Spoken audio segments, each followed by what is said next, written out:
আমরা এখন দেখব কিভাবে ইউলিড মিডিয়া স্টুডিও প্রো 8 দিয়ে কাজ করা সম্ভব। অনেকেই বলে থাকেন যে ইউলিড মিডিয়া স্টুডিও প্রো 8 থেকে 7 নাকি অনেক ভালো, কাজের জন্য ভালো এবং সব দিক থেকে নাকি ভালো। আসলে ব্যাপারটা কি সত্যি? আমার মনে হয় না যে ইউলিড মিডিয়া স্টুডিও প্রো 8 থেকে 7 ভালো। তবে আমার কথা দিয়ে তো আর সবাই চলবে না, দেখা যাক আসলে ইউলিড মিডিয়া স্টুডিও প্রো 7 এবং 8-এর ভিতরে কোন ধরনের পার্থক্য রয়েছে। তো প্রথমে আমরা স্টার্ট বাটনে ক্লিক করব এবং অল প্রোগ্রামস, এখান থেকে আমরা যখন ইউলিড মিডিয়া স্টুডিও প্রোয় ক্লিক করব তখন ঠিক এরকমই একটি উইন্ডো আসবে।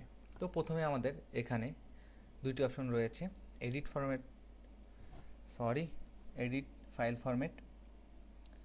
এখানে আমাদের একটি রয়েছে মাইক্রোসফট এভিআই এবং এমপিজি।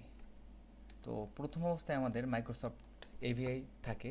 অনেকেই এই প্রবলেমটি প্রথম অনুভব করে যে মাইক্রোসফট এভিআই ফরম্যাটে কোনো ফাইল এক্সপোর্ট করার পর কোনো সরাসরি ভিডিও ডিভিডি অথবা ভিসিডিতে বার্ন করতে পারেন না বা রাইট করতে পারেন না, কারণ আমরা যখন প্রজেক্টটি সেটিং করব আউটপুট ফরম্যাটটি ডিফল্ট অবস্থায় ঠিক ওই ফরম্যাটেই সেভ হবে বা সংরক্ষণ হবে। তো আমরা এখান থেকে এমপিজি ফাইল সিলেক্ট করব। এখানে বিভিন্ন ধরনের প্রজেক্ট সেটিং রয়েছে, এখানে ডিভিডি, সুপার ভিডিও সিডি এবং ইউলিড মিডিয়া স্টুডিও প্রো 8-এর সাথে যেটি আমরা এখানে পার্থক্যটা দেখতে পাচ্ছি সেটা এইচডিভি বা হাই ডেফিনেশন ভিডিও। তো আমরা এখানে সাধারণ ডিভিডি এনটিএসসি ওয়াইড স্ক্রিন বা 16:9 এই রেটের যে ফ্রেম রেট রয়েছে বা ফ্রেম সাইজ রয়েছে, এখানে আমাদের 720x480 আমাদের ফ্রেম সাইজ এবং এফপিএস মানে ফ্রেম পার সেকেন্ড 29.7।